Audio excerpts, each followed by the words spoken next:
Hi అండి. అస్సలాము అలైకుం. Gulf కంట్రీలో మనం చేసే కష్టం ఎలా ఉంటుందో ఏందో అది చేసే వాళ్ళకి తెలుస్తుంది, ప్రతి వాళ్ళకి అని ఒక వీడియో పెట్టాను. మనసులో ఎంత ఉన్నా కూడా బాధ, ఆ బాధని మింగేస్తారు.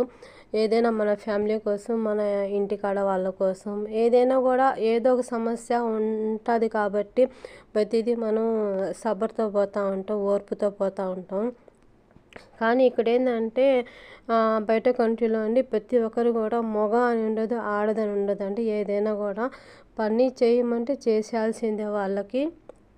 నాకైతే ఇక్కడ మా ఇంట్లో అయితే చెప్పాను కదా, నేను గ్యాస్ కింద నుంచి పైకి గ్యాస్ తీసుకుపోవాలి. అది బరువు, అది ఎంత గ్యాస్ మీకు తెలుసు ఎంత కిలో ఉంటుందని. తర్వాత అంటే 50 కేజీల బస్తా వచ్చిన ఏది వచ్చినా కూడా మాకు లిఫ్ట్ లేదు, మా ఇంట్లో లిఫ్ట్ లేదు. కింద నుంచి అది కూడా ఒక్క మనిషి పోయే దారి ఉంటుందండి పైకి, ఎందుకంటే అంత దారి ఉండదు.